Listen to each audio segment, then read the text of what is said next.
Hey, my coding family. How's everybody doing? Good to see you. How's everybody doing today? Happy Sunday.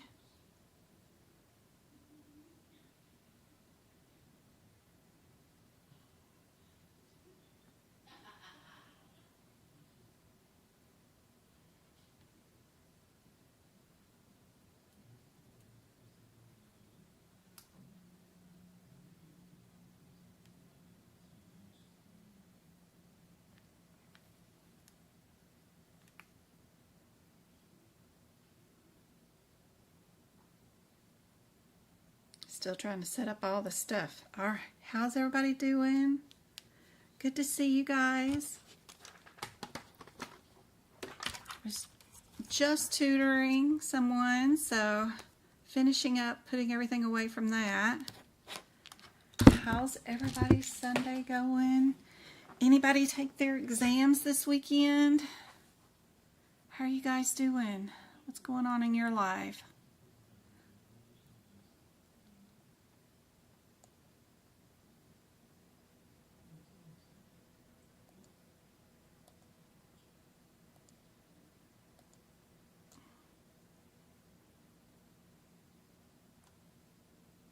How many do I have on? Do I have anybody on yet? Thank you, Go-Kart.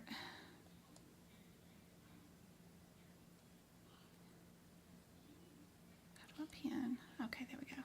Hey, Patrice. Hey, Mabel. Good to see you guys. Always on and early. Hey, Joanne. Hey, Sherry. MJ, good to see you. Stephen, you test again tomorrow? You need a miracle. Aw. How did you do last week? Were you close? Did anything that I said, I know some of that stuff from my workshop Sunday was on the exam, the exact questions. What was going on? Hey, Marcy. You test again tomorrow. I'm scared to test again. I don't have the money. Oh, I know. And your membership expires in October. You need a new back. Be sure to fill out a grant application. You've already been a member of aapc for a year, Marcy, so fill out your application. Let them know your membership's about to run out and you do not have enough money to up it again. Be sure and put any kind of medical or family limitations, anything, everything, hearing, vision, anxiety, anything you've got, put in there, anything at all. You can reapply every 30 days. Your chapter president members, they're the ones who pick out the winners. So if you haven't attended any of your chapter meetings at all this year, it's always a good thing to introduce yourself and attend those. They're free, virtual, so if you can, I know jobs interfere with some of this stuff, but attend your chapter meetings. But I've seen them purchase the membership, buy more exam attempts, and furnish people with new books. So fill out the grant for aapc. You tried, you're waiting on an answer. Okay, fill it out again too if it's been more than 30 days. It says you have to wait 45 days for an answer. Oh, what a pain. I looked in the rules and it says you can apply again each month. Getting crazy, getting crazy. Good to see. We got 17 on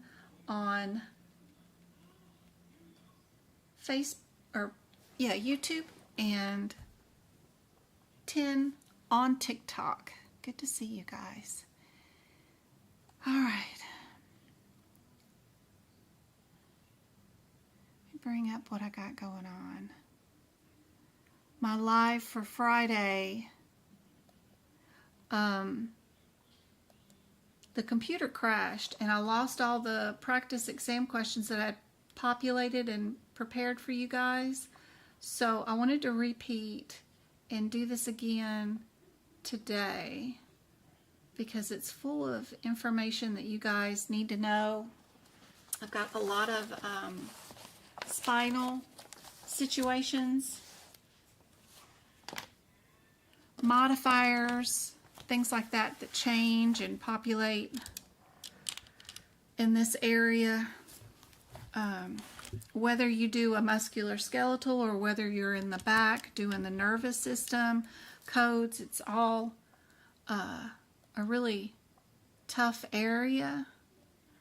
A lot of times, if the procedure is going to be dealing with or moving a nerve, you know you're going to be in the 6,000s. But if you're only dealing with or removing a bone, per se, you're going to be in the musculoskeletal section. So knowing which section of the book you're even in is super helpful.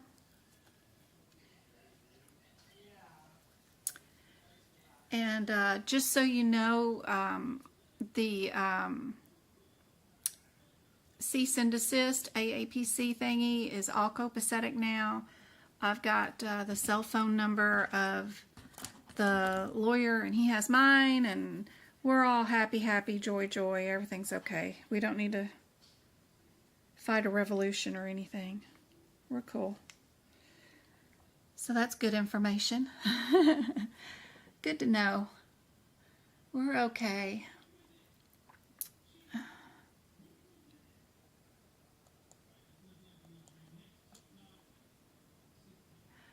I think the last time I tried was August 23rd.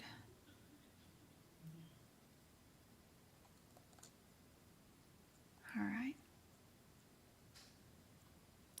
Let me move this one out of the way just a little bit. First thing, of course, we're going to do is look at the codes. If you're reading the CPT code question here, definitely doing it wrong. Try to avoid reading those at all. We're just going to go to the different codes that are listed as part of the answer. So we're going to run straight to the 6-3s.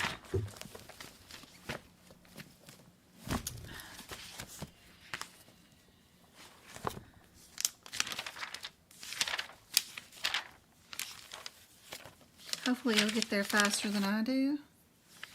636. 20 is our first one. That header for our 20 is under stereo. Did we do anything that was stereo? If not, we're going to move on to our next code, which is the 3661. That one is underneath the header of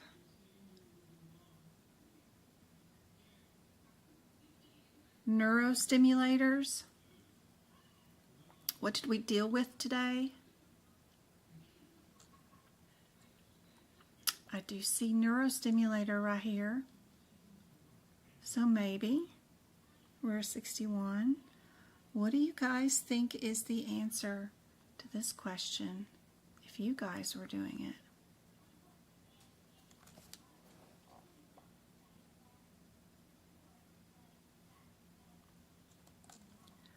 Our 88 is also under neurostimulators, but it is a revision or removal.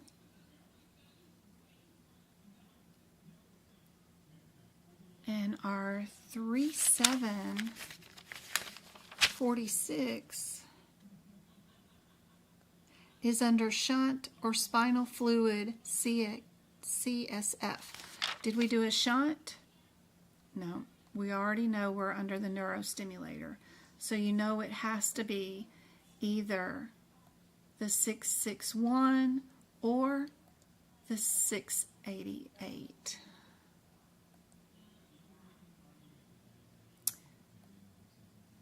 This one is under stereo. The other one, 367D, is under shunt.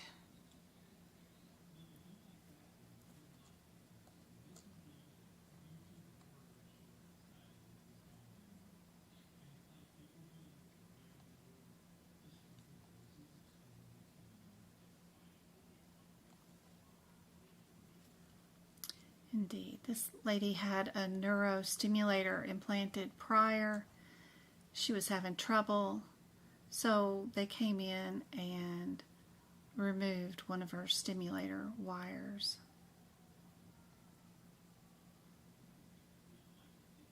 Disconnected a lead. So it is definitely a revision. I do have some rationale here.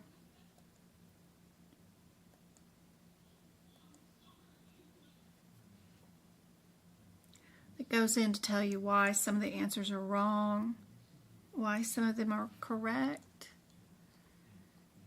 Hopefully that will help. All right. We know our 88 is the revision, right? Our 85 is an insert of a neurostimulator. What did we do today to this patient? Does look like we are doing a neurostimulator, so we might be in the same area. 663 is a revision, so is 88. 50 is also an implantation, and so is 85. 85 and 50 are both implants, and 63 and 88 are both revisions. Knowing the difference is super helpful, but also you could go to the diagnosis and see if you are an M44.4 or an M54.5. Depending on which one, you could get yourself down to a 50-50 shot. Might help out with this one. What do you guys think is the answer for this one?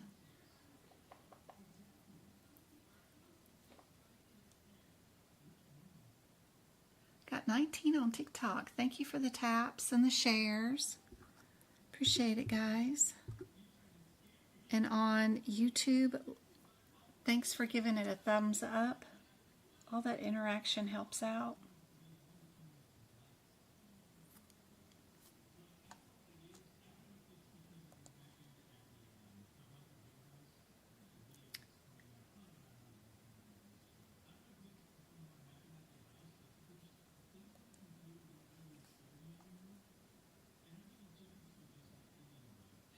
So if it's B, that's a revision. B is a revision. Did this patient have one before? She did undergo a trial of a neurostimulator, and it seemed to have helped. But now she's coming in for a permanent neurostimulator. Do they consider them having a trial version put on and a permanent put on a revision or not?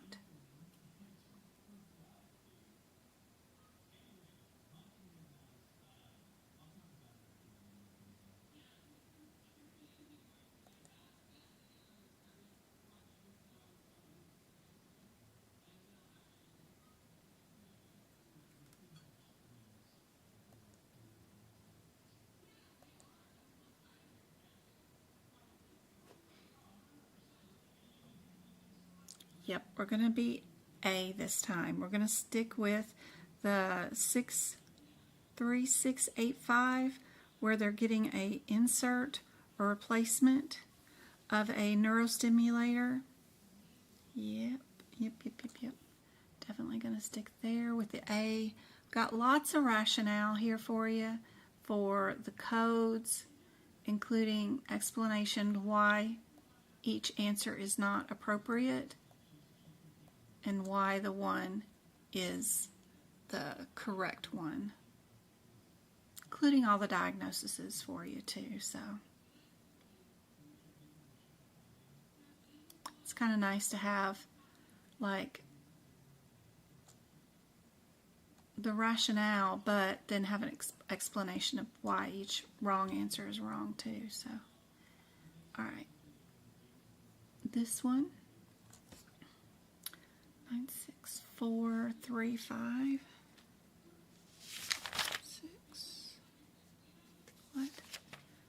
64 6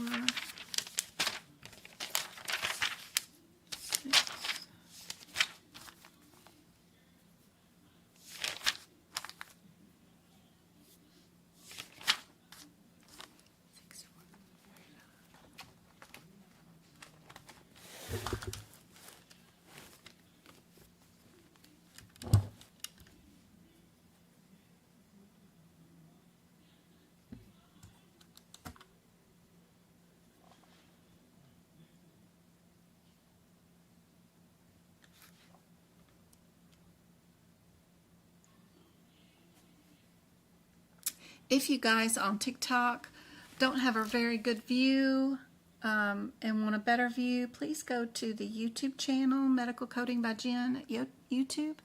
And I'm sharing direct on OBS from my computer straight to your device, so it's a much better view instead of going through the cell phone's camera like that. Are we a 64635? And a 36, or just one code? Or are we a 64999 code? What's going on?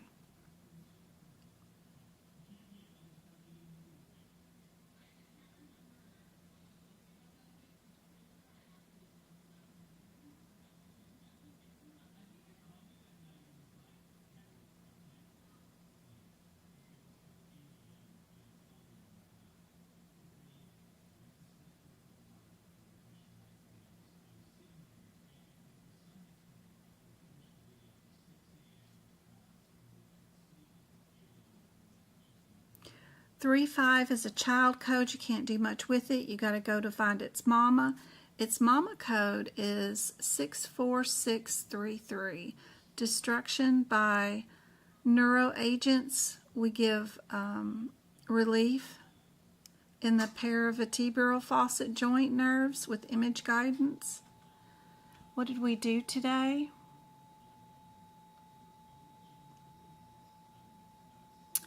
We cooled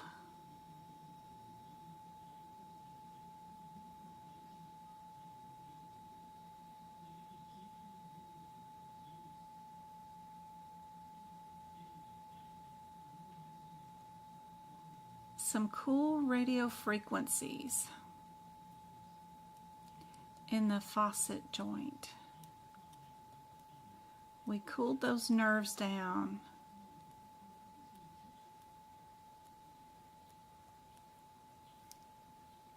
Would that be considered destroying with a neurological agent?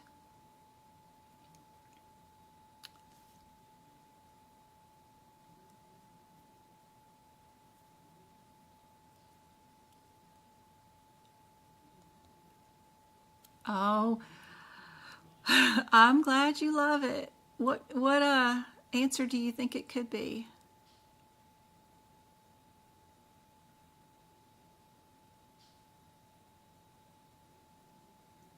Addie, what do you think it is?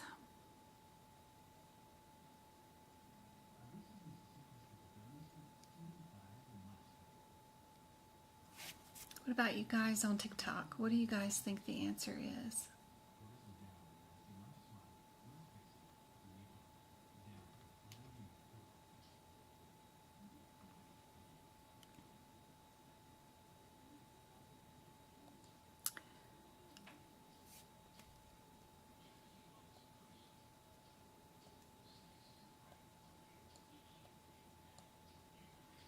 We do have some guidelines right above this set of codes, right before you code them. And it says, do not use 64633, 34, 35, 36 for non-thermal facet joint. Non-thermal. So thermal is heat, right? So This says non-heat. What are we doing today? We're doing cooling, right? It said something about cooled, with cooled radio frequency over there in the little corner. So non-thermal faucet joint, including chemical, low-grade thermal energy. It does have the word Celsius degrees in the parentheses. That's why I have y'all highlight all of that throughout the book. If it's got the little brackets around it, then it's got words in it that are mostly used on the exam. See the word Celsius written right there? Well, we have it written right here too inside of our exam question. This one is just unfortunately not in a parenthetical that's right underneath the code. It's above in the guidelines, so you need to be sure to move that and put it next to the codes that it affects. So at the 64635 down here next to that CPT code, you should have, if cooled, go to 64999, right? In your notes.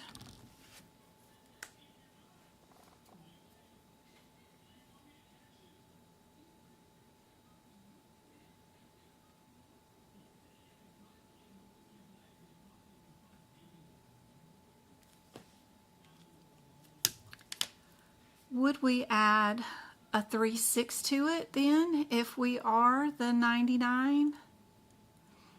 If we are 64999 then, do we add the 50 to it or not?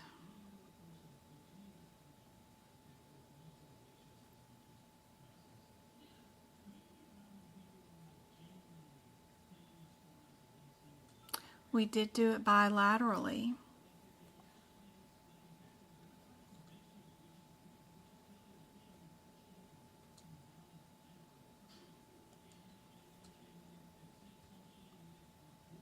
Why do I have, they have the wrong answer here. They have the wrong answer in this one. I keep trying to get the answer written correctly, and they keep insisting it's this one, but it's not. I promise it is A.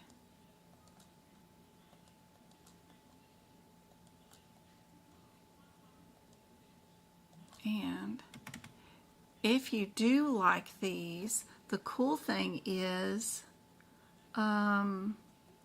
if we go to, let me bring this up real quick.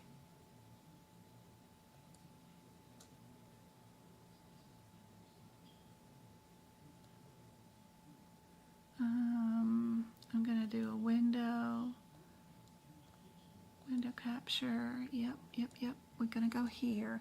If you go to my bonus practice question area, I just started a new one today. It's called Spinal, and I'm going to have all the spinal questions that we go over here today. So like this one, just for example, if we were doing fluoroscope guidance for L2 to L4, we're gonna need, and fluoroscope is included usually in all this stuff. So C has to be the answer. But let's say you didn't know that radiology was included, so you would just pick D. Well, it'll tell you you're incorrect. But if you do pick C, it'll tell you you're correct. And it's going to give you the rationale. I've got the rationale as like the procedure overview, what the procedure is, and then what the correct codes are for that. So anyway, working on it. It'll be just like all the other ones that will end up with a bunch of questions like our E&M and stuff. Yesterday I was working on the E&M, getting all the exam questions to be in the same format and get rid of some outdated questions and add new questions in. So I was working on this E&M section yesterday, so hopefully it's looking somewhat better and more uniform. But once you get down here, I've got them on all kinds of different formats. I'll eventually get them all into the same format so they all look the same. But there's just so many of them. I'm working on it. But anyway, that's our E&M section.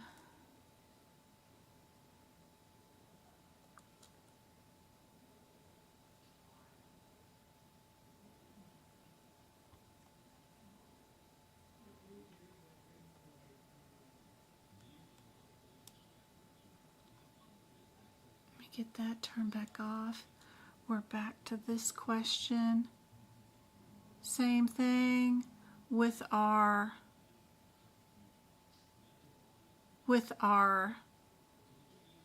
A is the answer, and you just need to know that there's a note above the 64633 that indicates low grade or cooling is coded with that.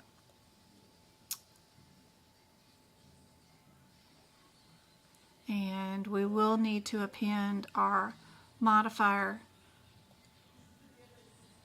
50 for that one, for sure.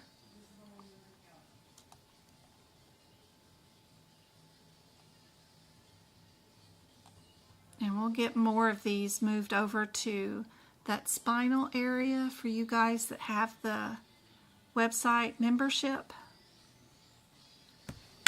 And let me go yell at Travis real quick.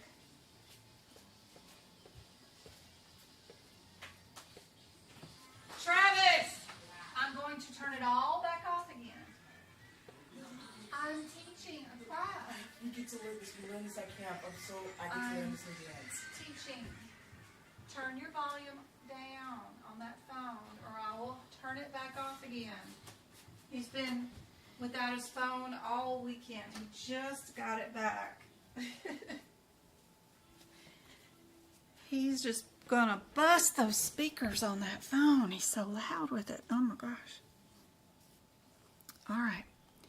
Here's our next one. What are we at? We've got 63017 is our first one. Where are we at here? 63017. What header is that one under?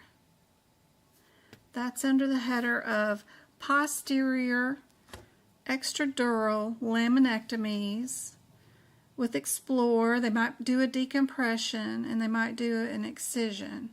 Did we do a laminectomy today? What did we do today?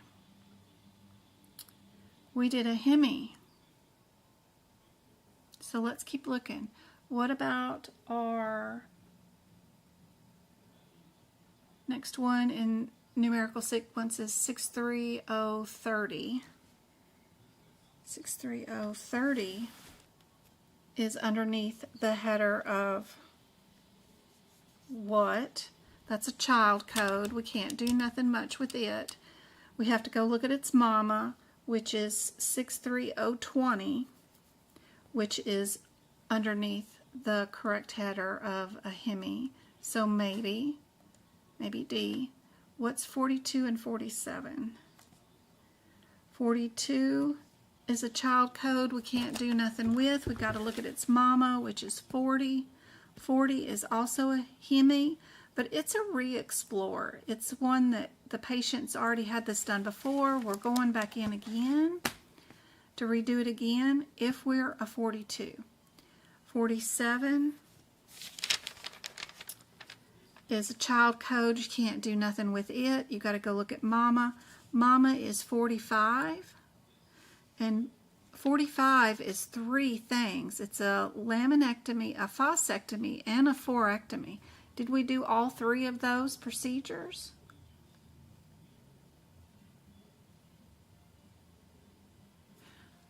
We did do a hemi and a forectomy. We just didn't do a facectomy. What do you guys think is the answer for this one?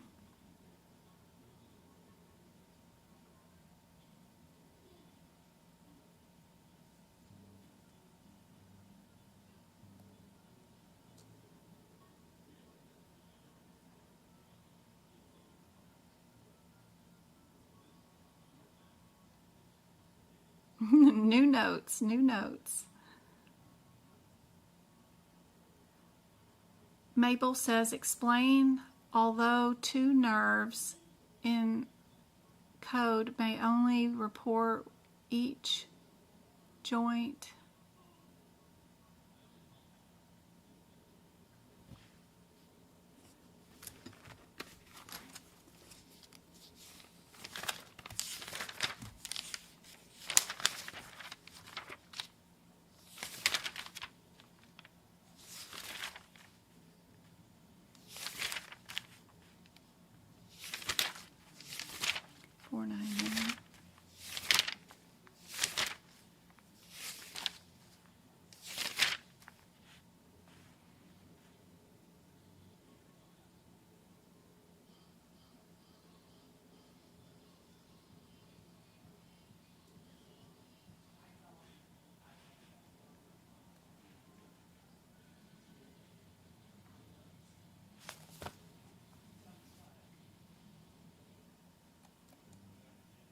Yeah, the D, okay, 430.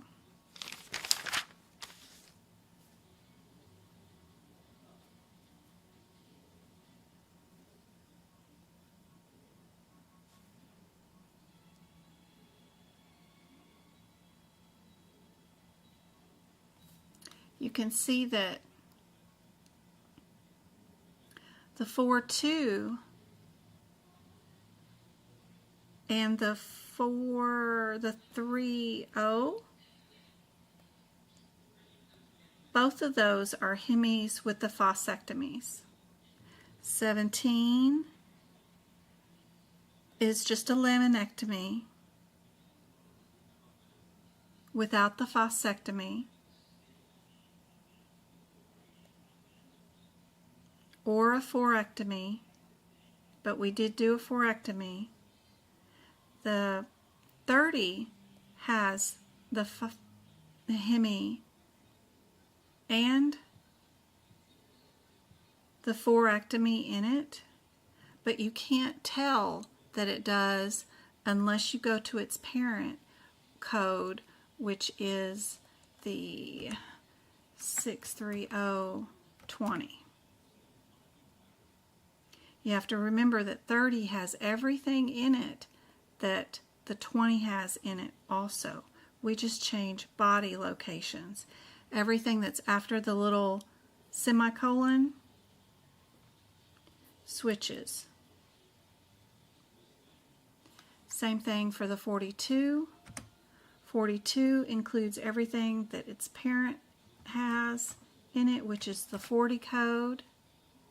The only thing that changes here is mama is cervical, where 42 is lumbar. Everything else is the same. We're doing a hemi with a decompression, partial fascectomy, forectomy. Could be all kinds of stuff. But it is a re-explore. Re-explore. More than anything, this is initial, not a re-explore.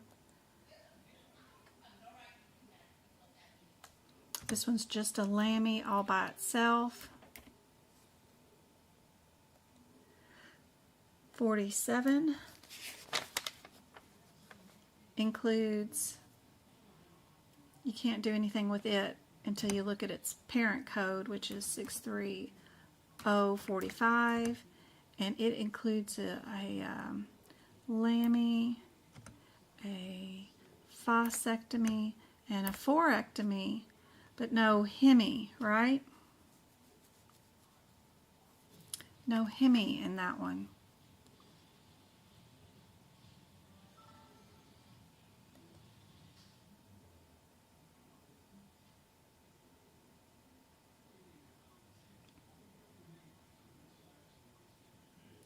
So knowing that this is not a re-explore, that's how we tell that the answer is D for this one. I've got tons of rationale.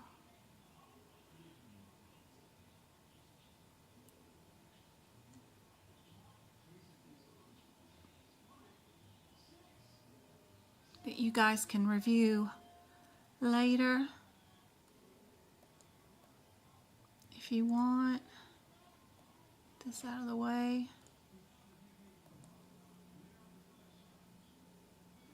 Does that make sense, guys? Hey, MK, good to see you.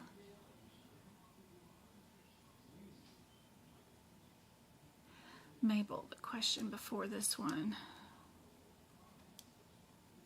Okay. 4635 4 6 4 4 6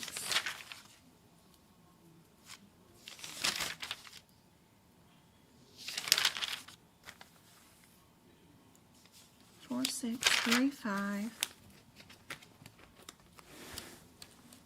4 6 3 5. We have a patient who has two nerves in the L4 and L5 joint on the right that are targeted cooled with cooling, and then the procedure was repeated on the left. They repeated it on the left, and they targeted two nerves on the right. It also says right here it was done bilaterally. They're just repeating themselves, saying the right and the left. So it says it was done right and left.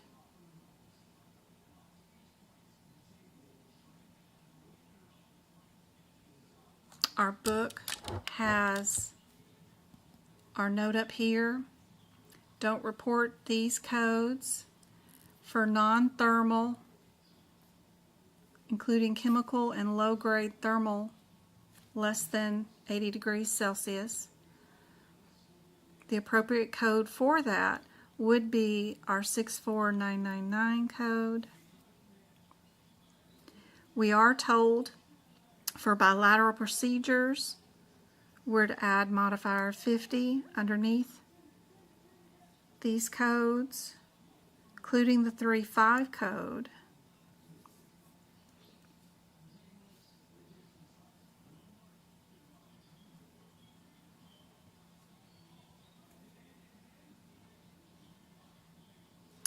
If by chance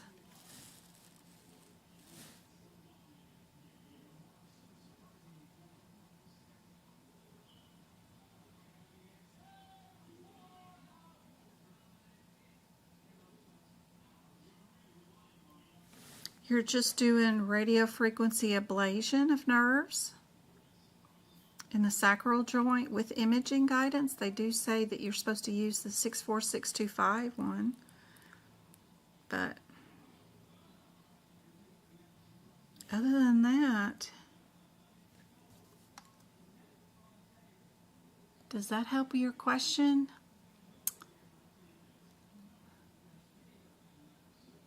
Mabel, what was Mabel's question?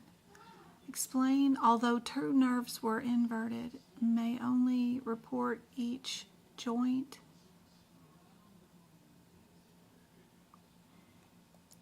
She said lumbar L4 and L5. And then they did two nerves that side, two nerves that side. Still only the one code. We're just going to add the 50 modifier.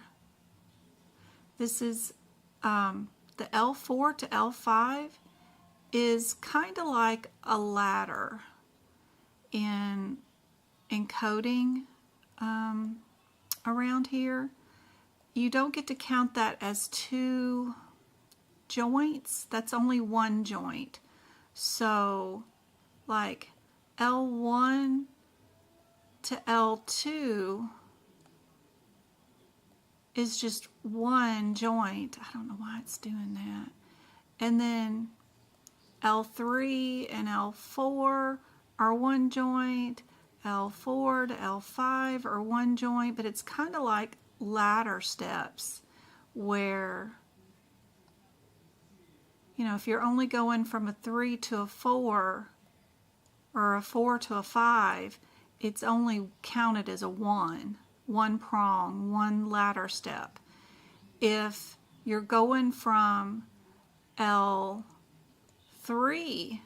to L5, that would be 2 joints, or whatever you want to call it, but 2 ladder steps up, because you're going from L3 to L4 and then from L4 to L5. But each one is a stepping stone on a ladder. But you've got to have 2 numbers to equal 1. You've got to have 3 numbers to equal 2. So L3 to L5 is 3 numbers. L3, L4, and L5, that's 3 numbers. That's how you get 2 joints. Does that help?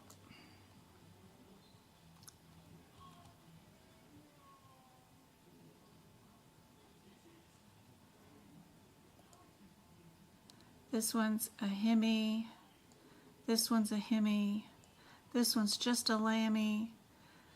This one's a lami with 2, the facectomy and the forectomies. Out of the 2 hemis, this one's a re-explore. This is her initial. She's never had it before, so we're going to stick with the 30.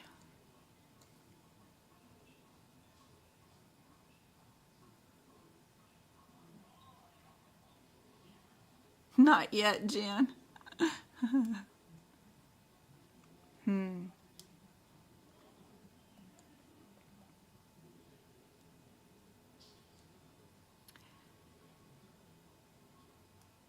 The only thing that we need to worry about for this one is finding the correct answer.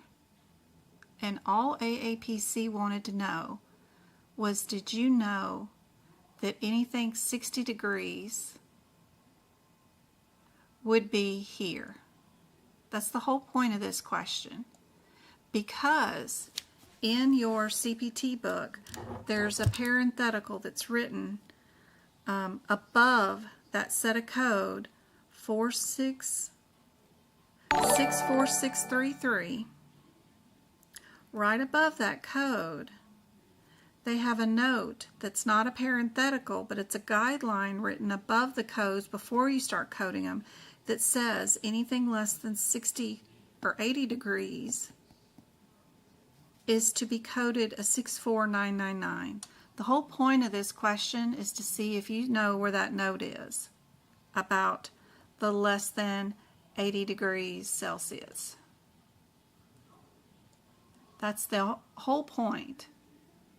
Now, worrying about joint deviations and bilateral stuff has no function in this question, and it's just going to slow you down to try to figure that mess out. All they wanted to know was, did you know where that guideline is in the book? And if you do, then great. You know your answer is either A or D. You need to know that you can add the 50 modifier to it because it is bilateral. And they just say bilateral right there. So you add your 50. You do use A as your answer. That's the only 2 things you needed out of this question to get it correctly, was the word bilateral and the 60 degrees Celsius. That's it.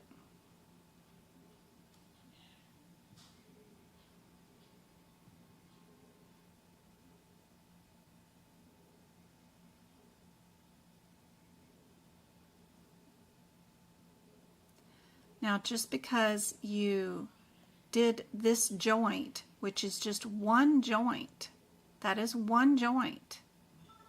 It's one joint, singular. And just because you froze the crap out of those nerves on that one joint, you would just do the 64999. But because they did it on the right side of the joint and then they did it on the left side of the joint anteriorly or posteriorly, whatever they did. They did do it on both sides. They do get to get the 50 modifier because they froze both sides of the joint. So if you're just looking at it just from trying to be a good coder point of view, all they did was one joint freezing. One joint gets you one code. Now, if I did that one joint on both sides, the right and left, that's how you get the 50 modifier. There's a description in your medicine section of the book about the segments and vertebral bodies and what equals a particular space, an interspace, right? I've drawn in mine that a segment is a vertebral body because AAPC uses different verbiages than what's in the book. So a vertebral body is L1. An interspace, which is an interval disc, which is that spongy thing that's in between L1 and L2, that's called an interspace.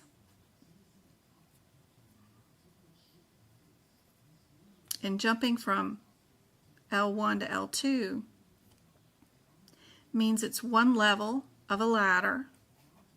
It's one, you'd put your foot right there on that yellow spot, orange spot, whatever you want to call it. That's your step ladder, that's your step ladder, that's your step ladder, that's your step ladder. But you put those two together and you've got one joint. You've got to have two parts together to make a joint, right? So two joints, L1, L2, put them together, you've got one joint.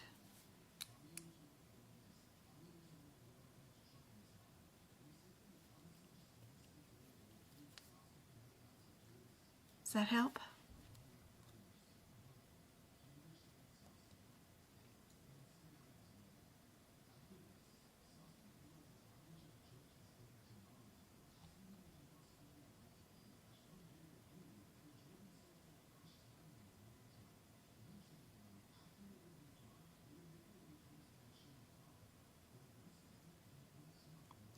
Sorry, MK. Get you some rest, honey.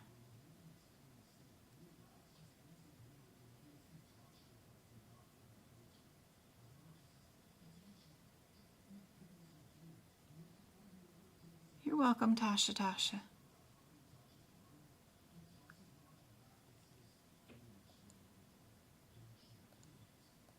Mabel, did that help at all? I hope so.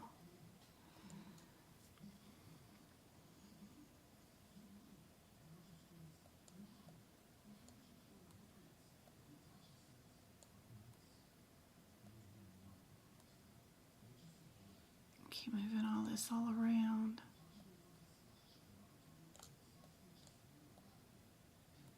Oh my gosh. Stop. All right.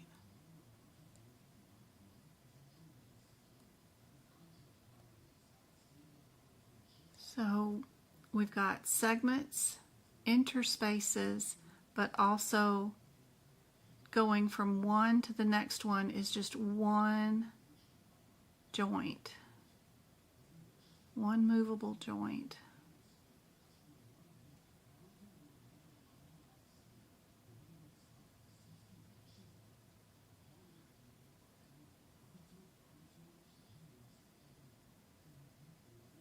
Going from L5 to S1 is what I have right down here, and that's just one level. One level. That's what I have written right there.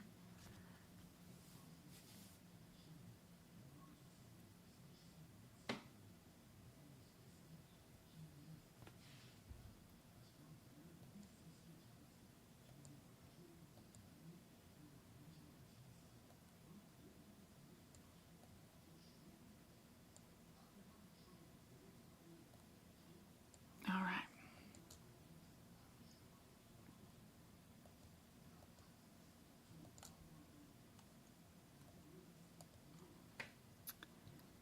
previous question? What was she? This one, and then the other question that we were right here at. You guys know by now it is going to be D, right? We've got tons of explanation here about looking just for those differences. Are you doing a laminectomy? Are you doing a hemectomy? Then are you adding in both the FOS and the forectomies, or just one of them?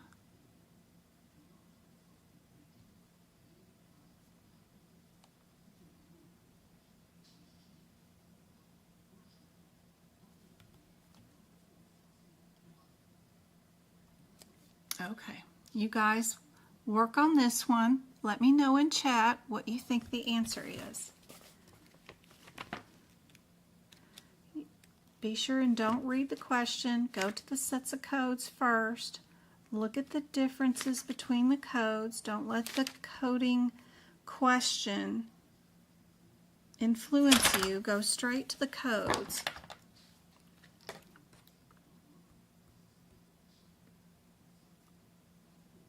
Thank you for the 3,000 taps and all the shares on YouTube and TikTok. You guys are awesome. We got 16 likes and 31 people on YouTube. That's great.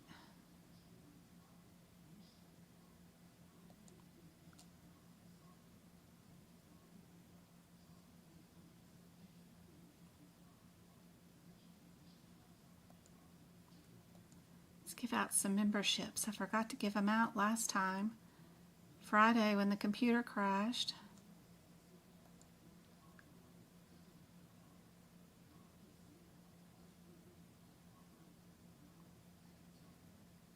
We're close to giving away $9,000 worth of memberships. It's awesome. MK, Mickey, PPPO, Sam, you too. It's good seeing you. And Trucks. I hope those YouTube memberships help out. You guys got access to the new podcast. I'm reading out the 2025 guidelines. The E&M guidelines are already read out. You also have access to all the old workshops, the duck classes, and the book prep videos.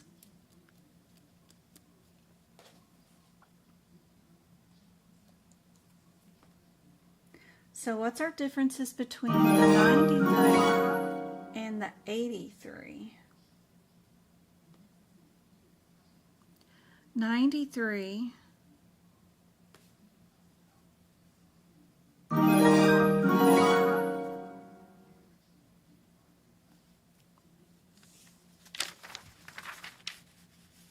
and the 83.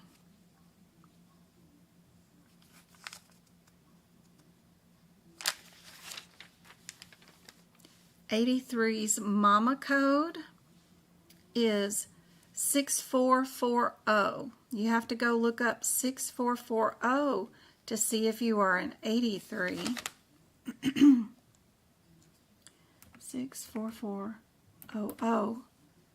And then the 93, its mama code is 64490.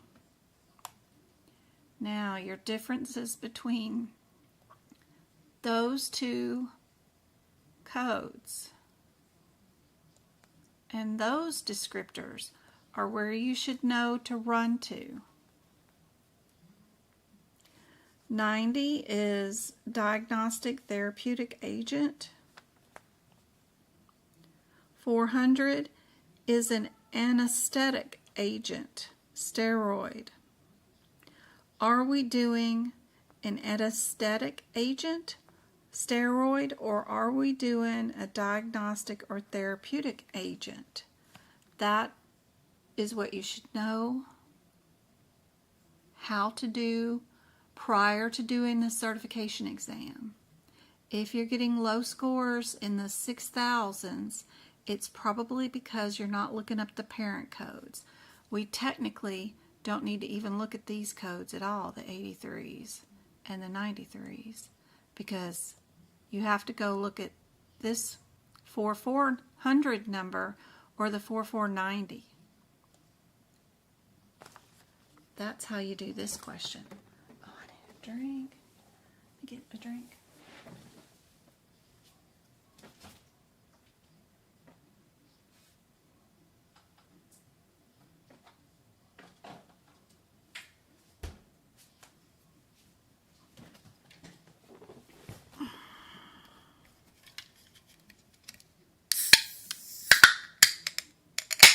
Cherry limeade. I already went through 3 of my little Walmart water bottles. I'm like running low. Get some more stuff ordered to the house.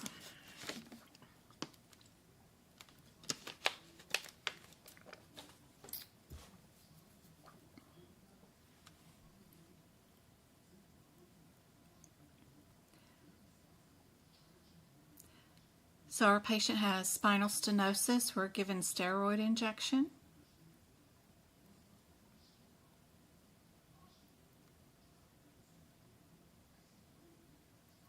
For what reason? Is that going to be therapeutic? Or are we trying to sedate them?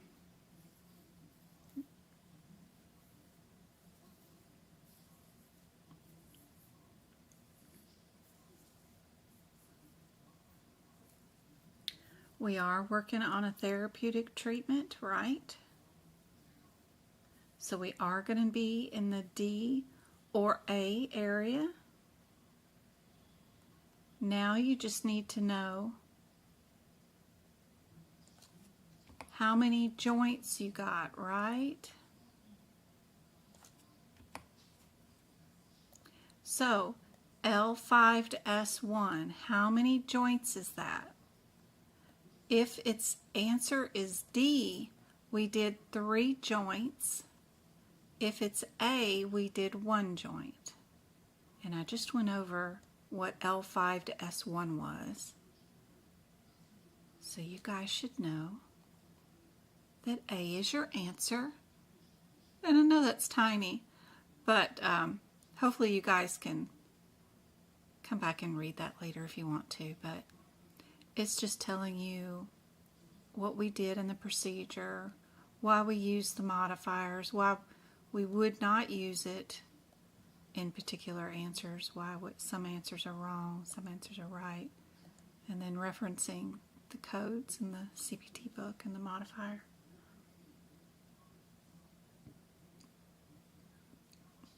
If your treatment is meant to paralyze a patient so that they can get something else done later, you're going to be in the 80s.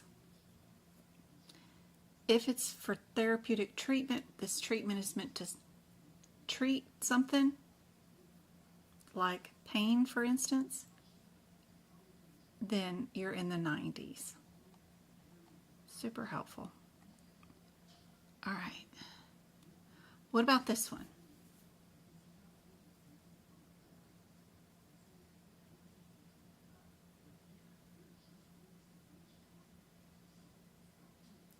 We have 64704.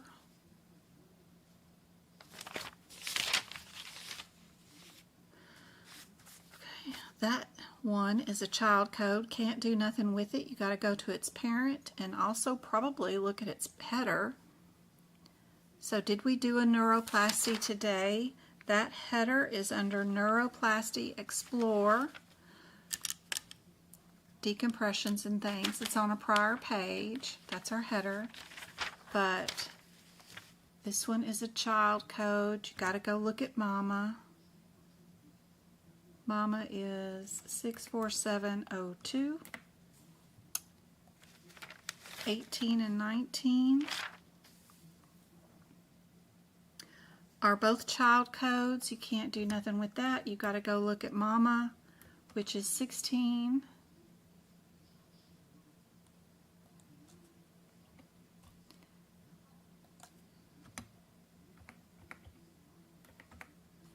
And then our 21 is also a child code of that 16 number. So 16 is also a neuroplasty. So is our 08. What's the differences between them?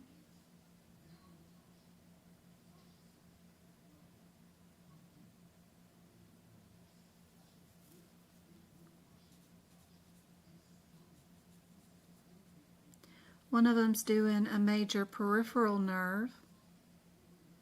It's also an open procedure. The other one is doing and can do a transposition, shift a nerve around, move it around and stuff. What did we do today? We did a decompression.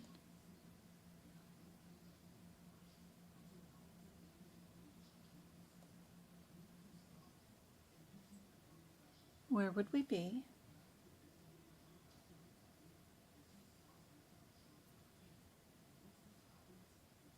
Looking for similarities. Of course, B, C, and D are all under the same parent code, so it's probably just a difference between those. Our differences between our 18, 19, and 21 is body parts, right? Mama is the cranial nerve. 18 is our elbow. 19 is our wrist, and 21 is called carpal tunnel, palmar side of the ligaments and stuff. So 18 is near the elbow, 19 is down here near the wrist, because they're all part of the same bone. They just wanted to know if we knew the differences between which one is part of the elbow. They can also call it an epicondyle. Epicondyle. If by chance you ever see that and they don't put in the word elbow, if they put in the word epicondyle right there, that also means 18. So you can put that underneath that CPT code for the 718, and that'll help you guys out in the during the exam. 21, if they ever say anything about being palmar, P-A-L-M-E-R, you know you're always doing 21 for that one.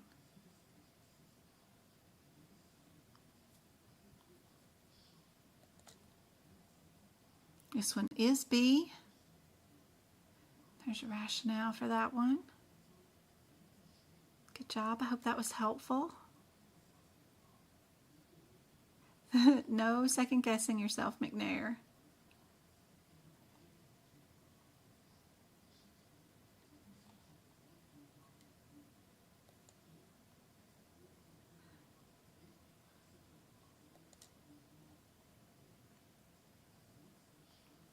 Did Steve say he was doing his exam tomorrow?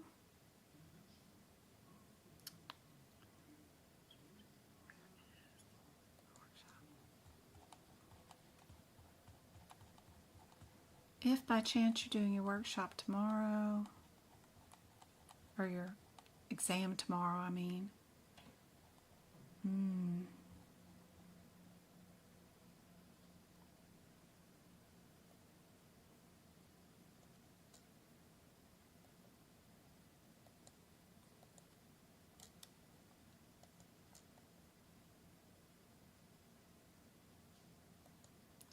Some info to know prior to the exam.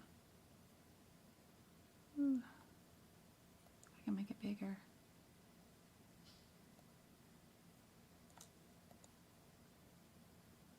Switch that down.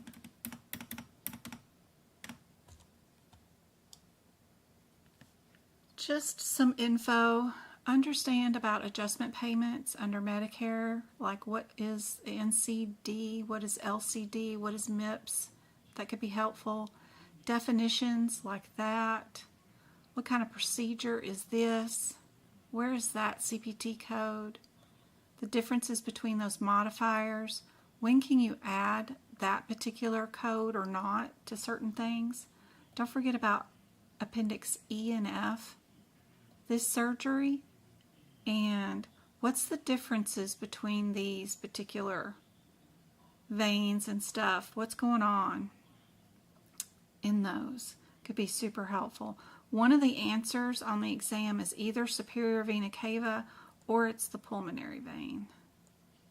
But you need to know what they do independently. What are they doing? What are they carrying? What are they getting rid of? What do they supply the rest of the body with? That's super helpful knowledge to know prior to the exam. Just saying. Anyway, let's get back to this. All right, 644s are first. What's going on in 644s? 64417.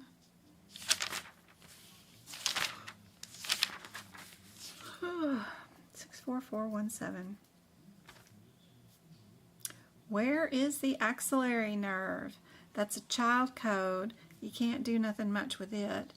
But if we go to its mama, 64400, that may help. But axillary, hopefully you've got all these codes from 64400 all the way to 64451 labeled with an AKA body part. Where in the body are they underneath each code? Like 64405, eyes, right? 64416, you're dealing with the arms or hands.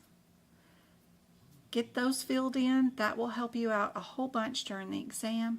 64650, what's going on there? 64650. That's sympathetic nerves. And are we doing that? Or are we doing the injections? What did we do today? Botox injections. Does Botox go underneath anesthetic agents, steroids, into the nerves? Or does it go into the sympathetic nerve system? We're trying to get rid of excessive sweating. Axillary is armpit area, and our 64417 is in your armpit area.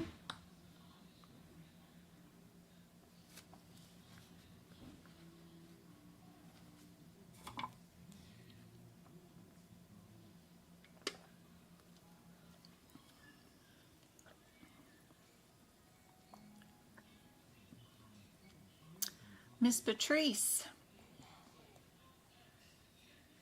what's that word say right there, my love?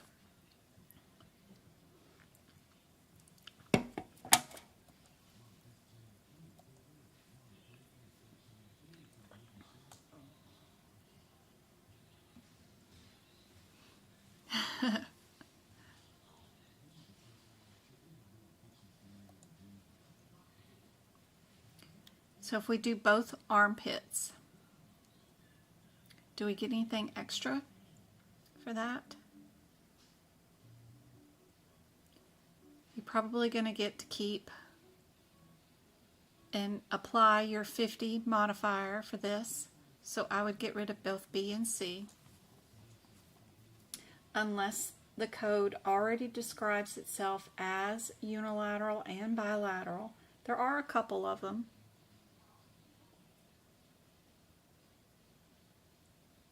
Which might be this one. And she might be totally correct. Don't second guess yourself. just because I'm up here farting.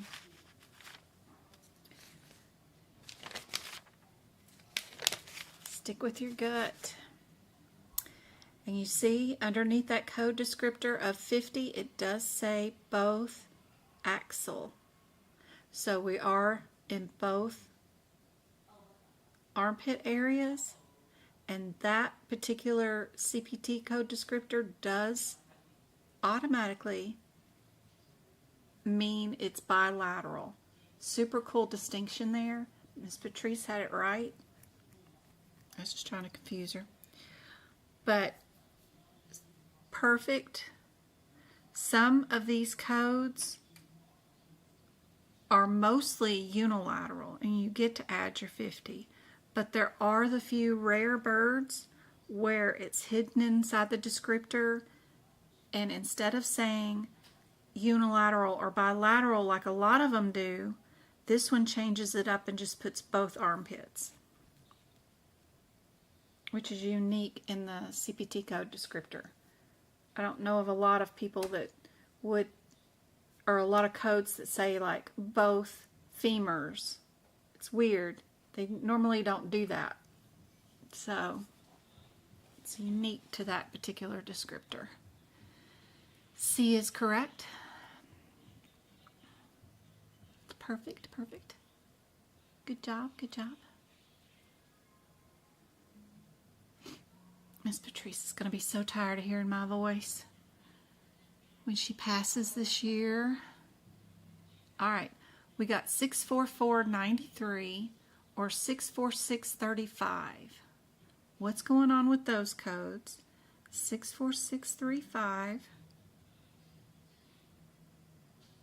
It's child code. You got to go look at Mama, which is 64633, which is a unilateral code.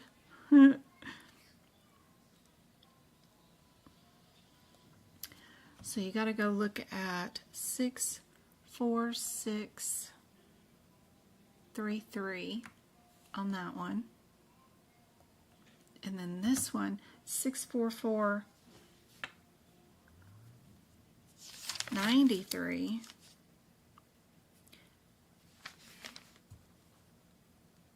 That's a good one to look at. It's not a child code. It's for therapeutic diagnostic agent. What are we doing today? Are we destroying something or are we treating something? We did radiofrequency needle with fluoroscope.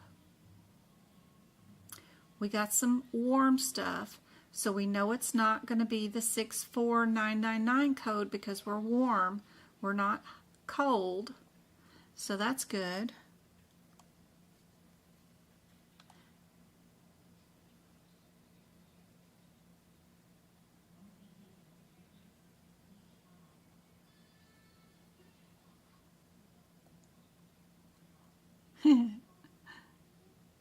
Good job, Mika.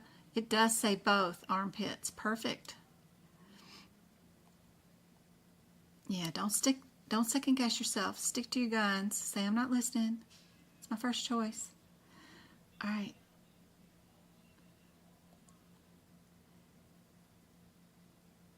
Are we keeping A and D or are we throwing away A and D? What are we doing?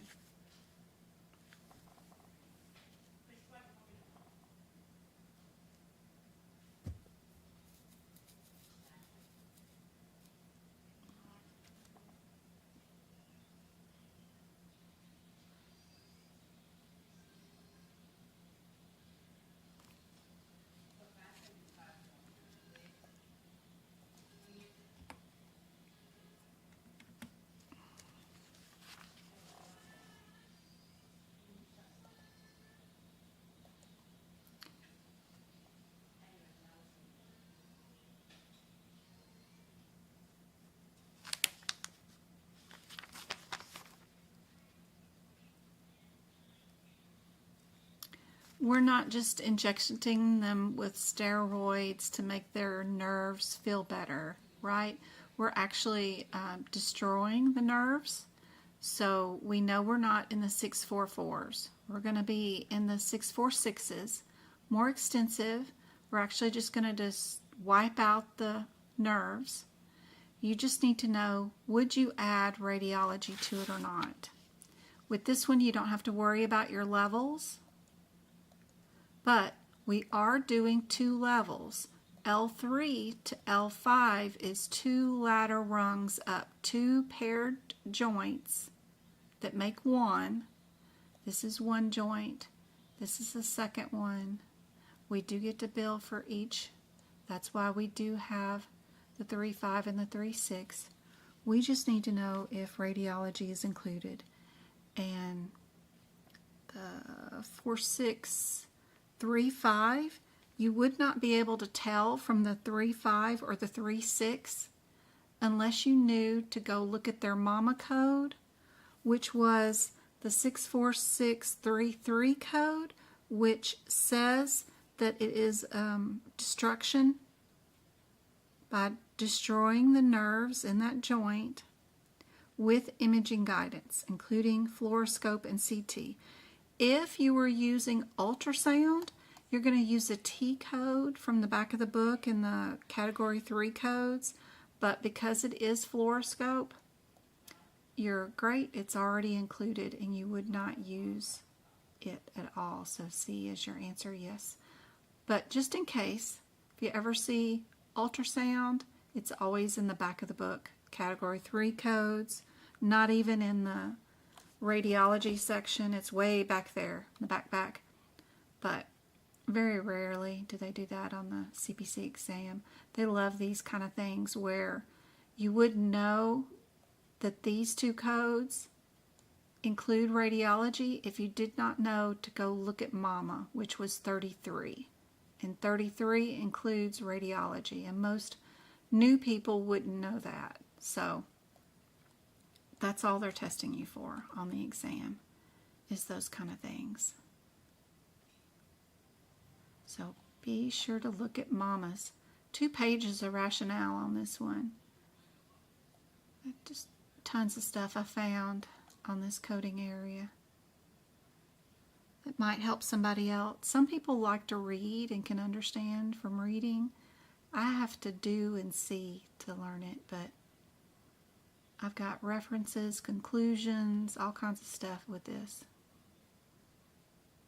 was going to try to add more rationale to my practice questions on the website so that you guys will have something like this. I'm just not sure if my code will write all this stuff. It definitely does not like the bullet points.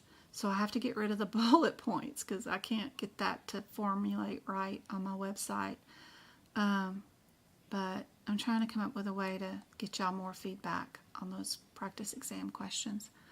All right, 2000s. I put these in here because it's still injections with spinal needles. We're still sort of spinal, right? But when are they going to be in the musculoskeletal section versus the nervous section, right?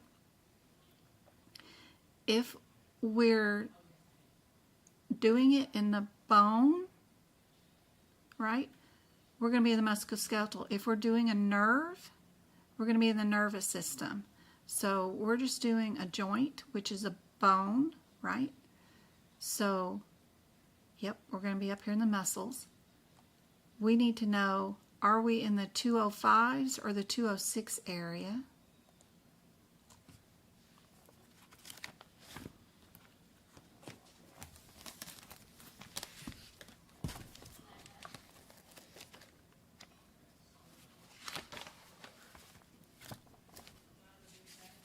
Redid all of my muscle section this year.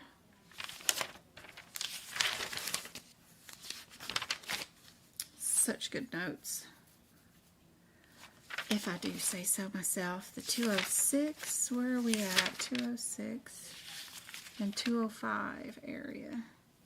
206, 05.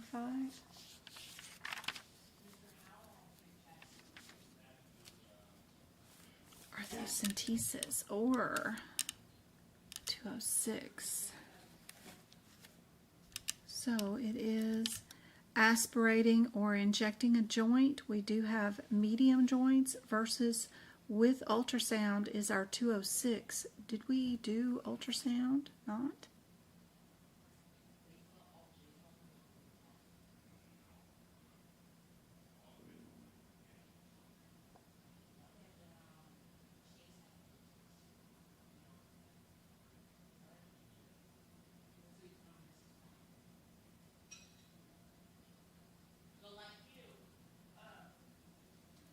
And then we do have two that are the same answer, D and A. If I was doing this with just the process of looking for similarities, I would just look at these and know it's that code, run to this code, and I see that it includes ultrasound guidance already. So my difference between A and D adds something from radiology included in this. I know that I would not include anything from radiology because this code already includes ultrasound. So I know it would have to be A, and I probably would not even read one word of the question at all. I would just use the process of looking for the similarities on this one. 100%. You know the J3301 is in every single answer, so you don't even have to worry about it. You know you can't use radiology because it's included in the 06 code. 05 doesn't include it, but you would never add radiology to 05 when it has a child code underneath it that includes that radiology. You would never do this coding irregularity, because 06 has radiology in it.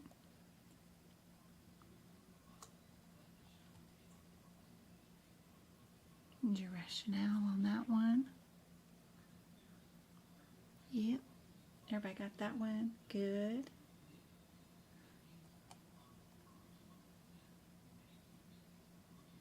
What do you guys think is the answer for this one? We got the same code down twice. 63045. Run to that one real quick.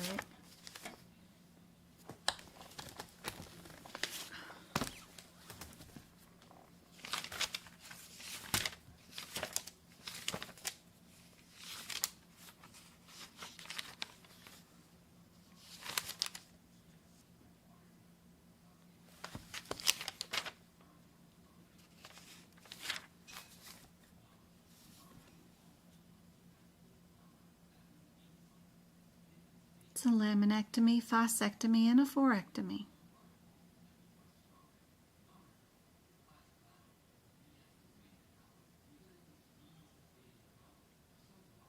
What did we do today?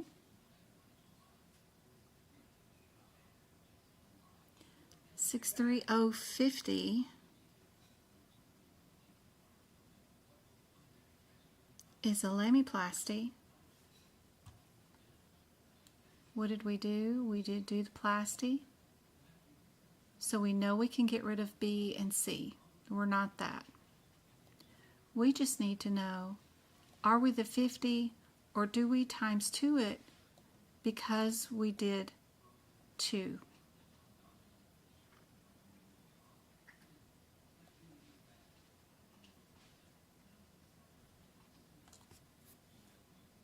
If you look at the descriptor of the 36050, it says it does 2 or more vertebral segments. So we've got 2 listed here, the C5 and the C6. So there's no need to change that descriptor at all. We don't need to times it. We don't need to add a 50 to it. We can leave it quite alone. It's perfect the way it is. Yep, D is our answer. Perfect. Good job. Perfect, perfect, perfect.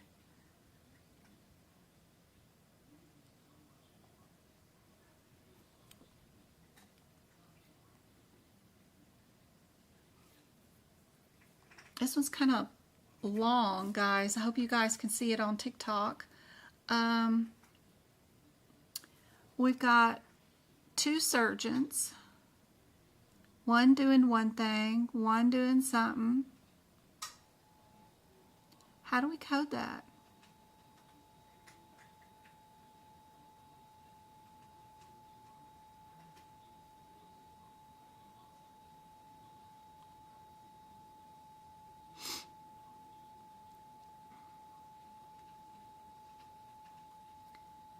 Every single answer is the same starting out, except for we have a difference in a modifier. Would we use 66 or would we use 62? If we look at our differences between those two modifiers on our side cover of our CPT book, 66 is a surgical team and 62 is two surgeons. The full descriptor of these can be found in Appendix A or in your HIPICS book if you want to know the definitions and the differences between having a team or two surgeons. But looking for just similarities, we would probably just keep the 62s, right? Fairly confident in that. Probably would not utilize C because it's different from all the rest. So continuing on, all the answers are the same for the second code, including the second modifier. The only thing that's different is our surgeon B.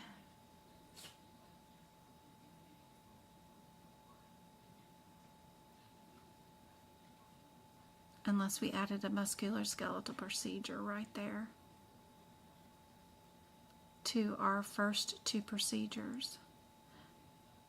A and B are exactly the same. The only difference is, would we times that musculoskeletal procedure, or do we leave it alone by itself? 22854. What's going on in that procedure?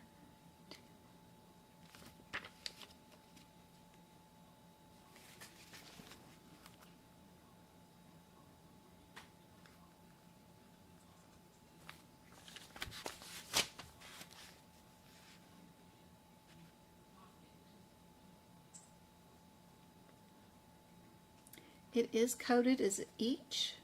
It does have the word each in it.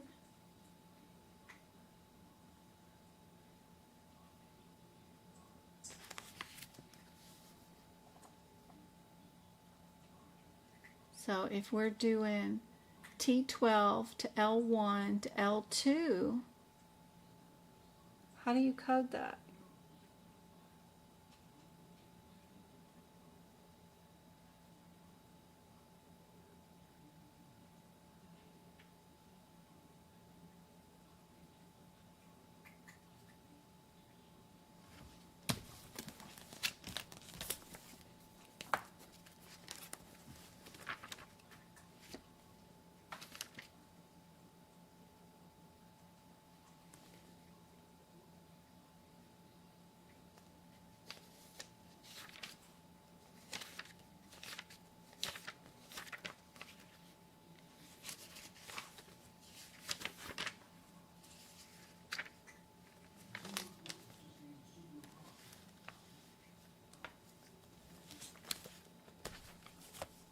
So in my notes, it says that you can multiply this one because you're going to do it for each defect. So I have the little times beside it. You can multiply this one if you wanted to. How many insertions of a biochemical device cage mesh did we put in?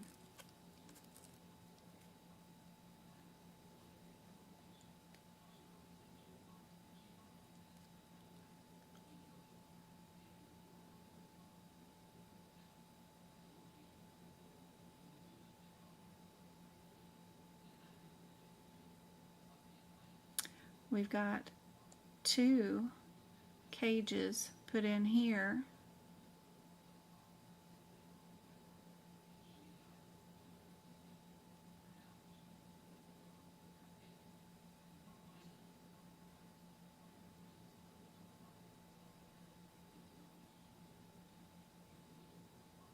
By our Surgeon B, and then he puts another cage in on the anterior. So we've got 3 cages put in. Hey, magpie.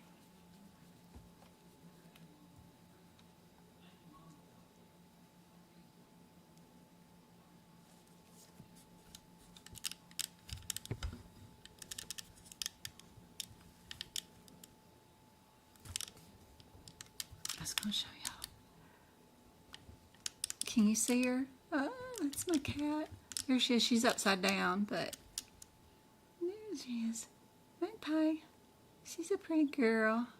She's a pretty girl. She's over here having a seat on the CPT book. Purring away in my ear. Okay. Alright. So, we don't have to worry about any of the 6391s. The only one that's different is our 22854. 22854 is a device, yes, but what kind of device is it? If you look in the quotes where the parentheses are at, the little C things, it says that it is a synthetic cage or mesh right there. So in this question, it says right here that Surgeon B places 2 cages around each level .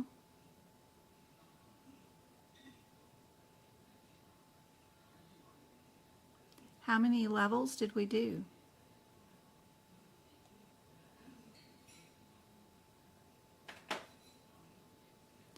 T12 to L1 and L2. L1 to L2 is technically 1 level.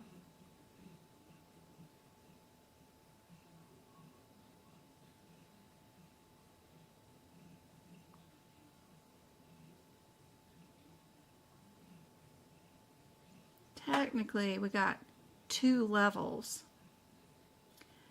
This one, irregardless, would only get us 1 cage. This one gets us 3 cages.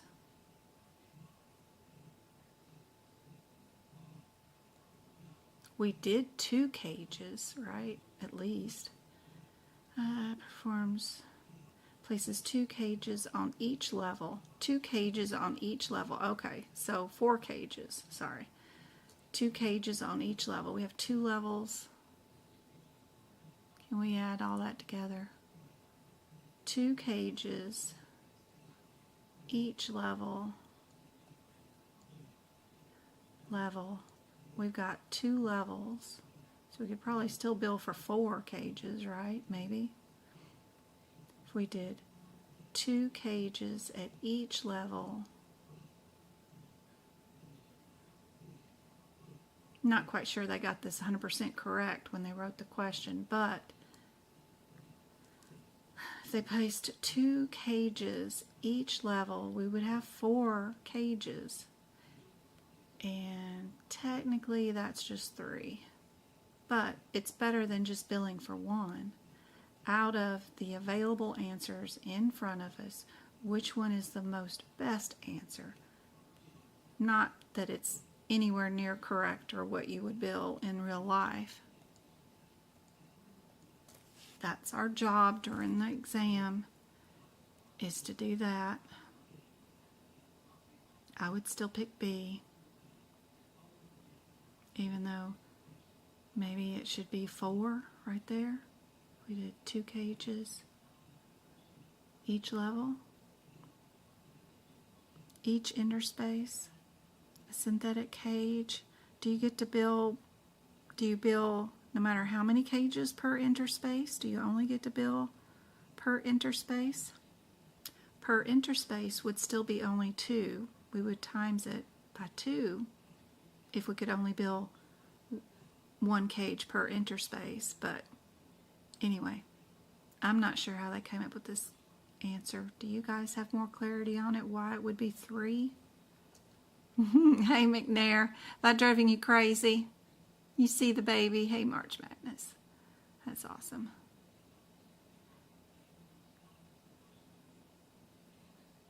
It says devices. Yes, it does. What do you guys think? Anybody understand why they did times 3 when it's 2 cages per level and we have 2 levels? T12 to L1 is 1 level, L1 to L2 is 1 level. So we only have 2 levels. And we have 4 cages. It's kind of interesting. Would it be D because that's 3? And then this is 3? But only Dr. B performed the cages. Dr. A didn't perform any of them. You wouldn't put the cages underneath Dr. A. Saying the answer is B times 3. Let's see. For 3 levels, why are they saying that's 3 levels? L2 to L1 is 1 level. Are they interspaces? Are they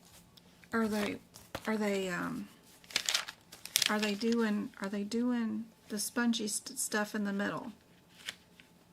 What do they call those? I just went over, of course, the segments.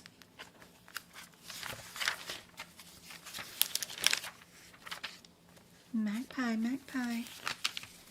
She's wanting dinner. Vertebral bodies, it's not a level. It's an intervertebral disc space if they're counting that as, if they're counting each one individually, then it's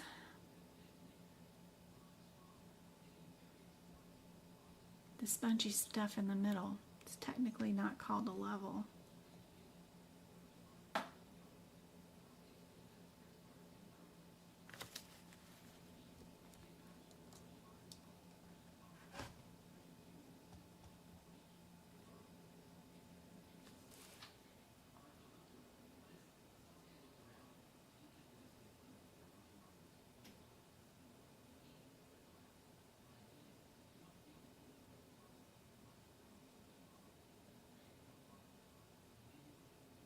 Match is good. We got T12, L1, and L2. It's 3 interspaces, but not a whole joint. Yeah, I'm trying to count these as joints instead of spaces in between. We're not doing something to the whole joint itself. The cages don't go around the joint. That's why it's not times 2. It's going in between the joints in the interspaces. That's why it's times 3. Okay. Well, I knew it couldn't be A. But technically, they put 4 cages in. So it's still kind of weird. But I guess it doesn't matter how many cages you put in. It's just at which level you put them on. So at T12, I wonder if they do the top or the bottom of 12. Because if you're counting... Anyway, I'm not going to go into that. Okay. So they did 2 cages at each level. So they actually did 1, 2, 2, 4, 6. They did 6 cages, actually. But because you only count each interspace, you only times it by 3. It doesn't matter how many cages, it's how many interspaces you got. Okay. Very cool. But this one you technically didn't even have to look up any codes until you got to the end and just figured up if you were going to do 1 or get to times it. And since the code descriptor does have the word each in it, and you know you did multiple cages, you know your answer has to be B. All right, more of it. What about this one?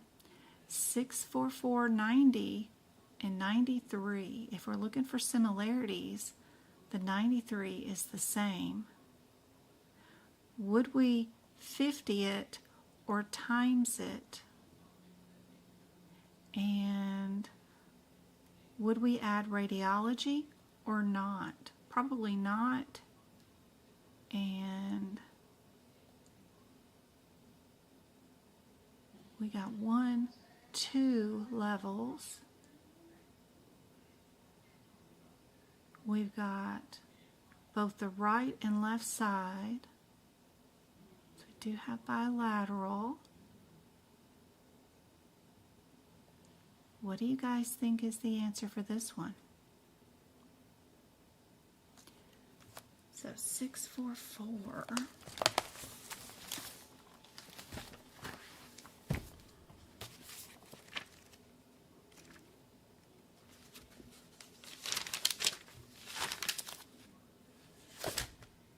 Six, 4, 4, 93 and 90. Diagnostic, therapeutic, both agents.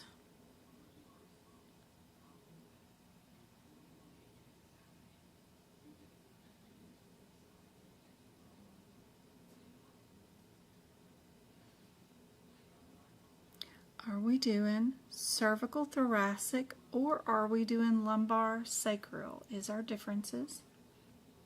We're doing lumbar. So you know you can only be the 93. So we can get rid of B. Then you just need to know, what do you do if it's bilateral? Do you get to add your 50 modifier or not? You've got guidelines that are written before this set of codes that are up here in these notes that are above the code set. They're not going to be listed underneath the codes in the parentheticals, but it's right before you start coding. It says when the procedure is bilateral at one level, 50 modifier is used.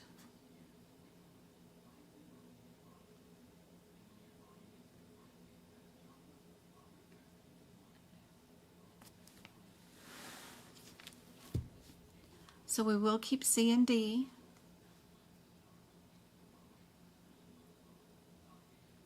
If you look at 93, it includes image guidance. And again, as long as it says fluoroscope, you're good to go. If it says ultrasound, then you're using a T code from the category 3 codes. It's 0216T. If by chance it happens to say ultrasound, then you would need to add a T code, but as long as it says fluoroscope, it's just that code. You would not add that coding irregularity right there. So we're just going to keep C. Yes. Y'all got that one down. Perfect. There's your rationale. Ultrasounds get the T code at the back. All right, 623s. What's going on with these codes? 62323.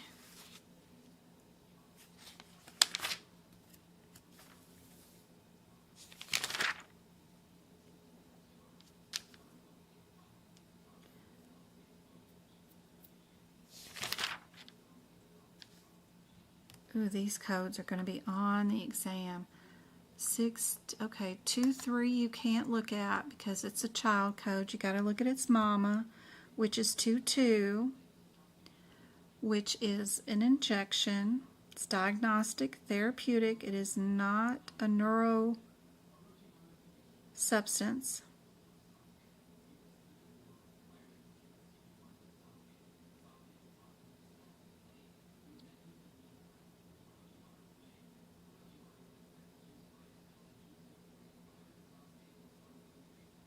$26 is a continuous infusion.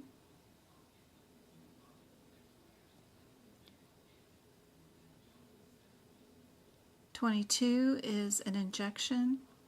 So is 23. And so is 22. What did we do today? We did do an injection.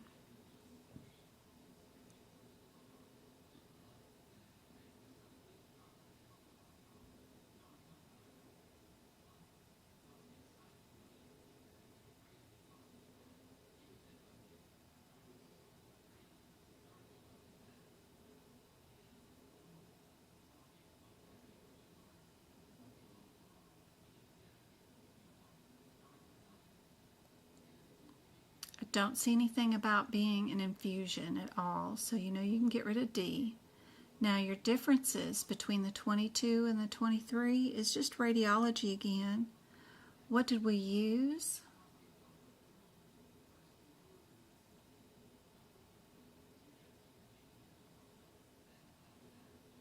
If anything.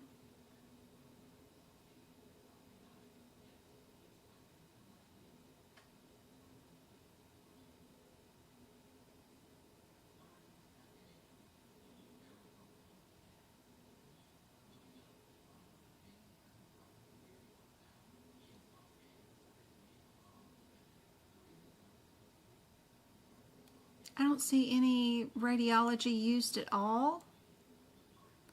So the only answer without any radiology at all is C. Yes, you guys are great. You got it going on. Perfect. I will get these and our rationales all moved over to our area on my website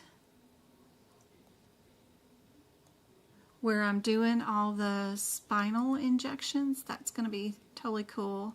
I'll get these and a bunch more questions added to the new spinal area that we've got in our membership area. Super cool. Don't forget about utilizing some of the free stuff on my website, like underneath the resources tab. Be sure to go to the FAQs and the third link down, where's your best free resources? This is where you've got the link for the scholarship for AAPC. Don't forget about that. A free pocket prep application grant is also there, and those free CMS certification classes that you can add to your resume. If you already go and get this stuff done, you'll be a step ahead of all the employers. HR won't have to send you here later on. My old employer used to send me here legitimately to do this every year, to do the fraud and abuse training. It's one of the requirements that you have to have that training and show proof of it to be able to dig into patients' medical records and stuff. So come here, do these 2 certifications. No one will track, no one will keep score. You could fail it 50 times and no one would ever know. They're only 30 minutes. One of them's 30 minutes and the other one's 88 minutes long. You'll do a short quiz afterwards and then you'll be able to print your own certificate. You can put today's date and the certificate down on your resume and already have it done, and that may impress some employers because they don't have to waste time paying you to come to this website and get it done later on. There's other cool ones here like the procedure coding for PCS. There's ICD-10 coding certificate right there. There's a lot more of stuff that's free. Grievances and appeals. A lot of doctors' offices love hiring people that know how to do grievances and appeals. There's 2 classes on that. It doesn't cost you anything. This is completely free. All these things here. So be sure to go there. It's all located on my website. Super handy dandy. And don't forget, if you're looking for more practice exam questions, to utilize Pocket Prep. If you click on the little pink link right there, it'll take you to Pocket Prep. Then you just click on medicine, medical right there, and AAPC, CPC is the very top link.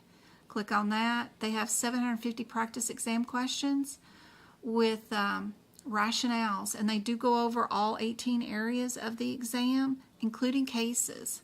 And they tell you where the page numbers, where the answers are.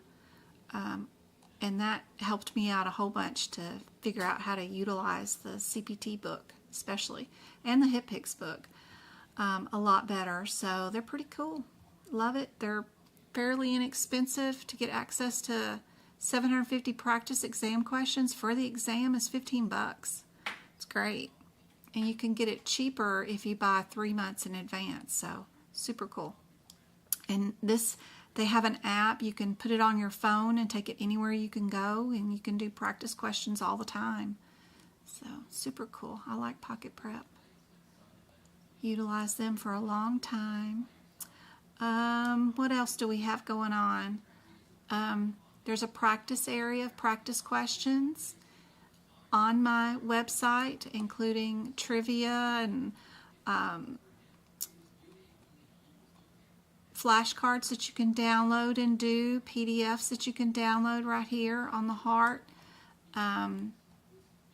There is a new blog I did yesterday on critical care. So if you happen to have the 2023 CPT book, you don't have this particular insert inside your book that tells you when to use observation care services, which is super helpful. If you're like less than 8 hours in observation, then you're supposed to bill inpatient hospitalization only. And then if you're 8 hours or more, that's when you get to bill your 99234 codes. This is missing from the 2023 books that you could write in. Just this little table right here if you wanted to. But I have an explanation of it, of course, and the table rewritten again right there. And then I have some practice exam questions too, with the answers and rationale over that area that are free right here. So the blog is available for you guys. There's lots of blogs, but that's the latest one I did yesterday. There's blogs on how to get jobs and how to do spinal injections, the eye, how to master the E&M section. This Elements of MDM is like 9 chapters of me showing you how to use this risk table from AAPC. That's pretty cool. That does the problem list, the data, and the overall risk, and then how you add it up and get your MDM if you don't have time or MDM given to you. Understanding the lower extremities of revascularizations, including practice questions, is there too. So the blog is super helpful too. So it's there free for you guys. I hope that's helpful. In the shop, if you ever do go there, it is divided up into categories. Like the first blip here is all CPT notes. And then the next one is all of my ICD-10 notes. And then the next one is the repeat workshops. If you still want to purchase last Sunday's workshop or the CPMA workshop, those were excellent ones. Those are right there. So they're just kind of divided up into little areas. You can also do a search for whatever you're looking for, like cardio. You just type it in there and then hit enter, whatever, and it'll bring it up. Everything that's got the word card in it. So pretty cool. Cardiovascular notes are right there. So super helpful. Don't be afraid to click around on anything. You're not going to break it. And if anybody's ever wanted to switch over to Mint Mobile, I did. We're so happy. We had Verizon for over a decade. $200 and something for 2 lines. And now we're down to $15 a month. And we still have the unlimited plan. Unlimited data, hotspots, international, everything. It's just that you prepay for your month service. So you can pay 3 months at a time, 6 months at a time, or a year at a time. And if you just prepay it, then there you go. You got your service unlimited. So I think it's great. For 1 month of my Verizon, I can pay for an entire year of Mint Mobile. And it's just prepaid, and it's great. I love it. Anyway, I hope this was helpful. We'll do 2 more hours of lessons tomorrow night. I've already got the link up on YouTube. Of course, if you want to go to the social media tab, you can go to the YouTube tab, and it's already got the lesson up for tomorrow night right here. You can click the notify me, and it'll tell you what time it's going to go off in your area. I got it set for 4:30 Arizona time zone, because Mondays are usually hectic between getting the boys, dropping off the boys, and coming back. In between that and cheer practice, so we'll do 4:30 in the afternoon tomorrow. We'll do 2 hours. Be sure to utilize all the features that the YouTube channel has. Like, you can just go to my videos, of course, but you can click on shorts, and you can see all the short quizzes that I've put up lately that are super cool. They're like 10 seconds long, and you try to do the questions. I've put up a blue million of them. I'm getting better. I'll get better at formatting the sizes and stuff. Like the blue ones here are probably the best. But the green ones too are good. But anyway, I'm learning. I got a ton of quizzes here underneath the shorts. The live videos are the repeat live lessons, 2 hours each time at least, and they go on forever. The podcast is helpful. I'm reading out the ICD-10 guidelines and the CPT. That's cool. If you go to the playlist, you can see what all kinds of playlists I have. If you want to do the book prep videos, watch me do book prep on each code. Just click on CPT book prep. Click on the bottom part where it says view full playlist. That makes it easier so that you get the whole sidebar up where you can click on which one you want to do, like anesthesia, musculoskeletal, respiratory. If you want to work on cardiovascular or lab and path, you get to pick it out when you do that instead of just get automatic all the videos playing. So anyway, that way you can pick out which section you want to watch me do. So that's super helpful. Just be sure to learn how to use these top bars right up here in the YouTube feature. That way you can go from the playlist to the podcast to the lives to the shorts. That way you can find all the stuff instead of just trying to look through a nightmare big list of videos. They are sorted. Just go to the playlist and go to the shorts especially.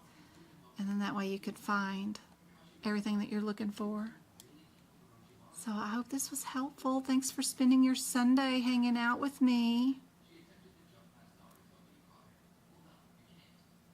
Anything that list common uses of AAPC abbreviations. On my website, I've got in the practice area this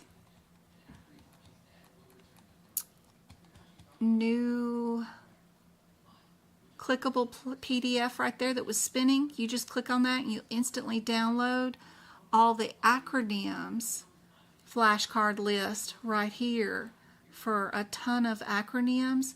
And also remember that the back of your book inside your CPT book has a full list of common abbreviations back here in the very back cover of your CPT book. That is super helpful list to have right here, and then know where to look up the other set that is in Lab and Path, which is around page 600.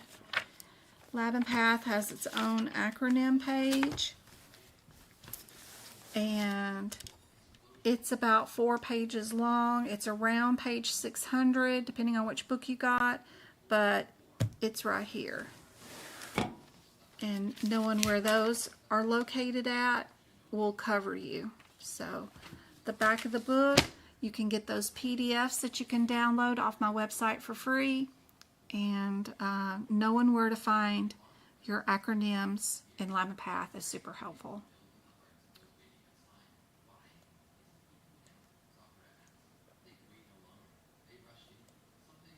You're welcome. You're welcome. You're welcome. Thanks, Sherry. Y'all. Aw, thanks, Go-Kart. I appreciate y'all hanging out with me. I know disk space versus, I know it says 3 levels, but that really wasn't 3 levels, Go-Kart. I mean, it's like, oh, I hate the way they use that verbiage. It's interspaces, but it's not a level. A level is between 2 places, but anyway. But I hope it does make sense.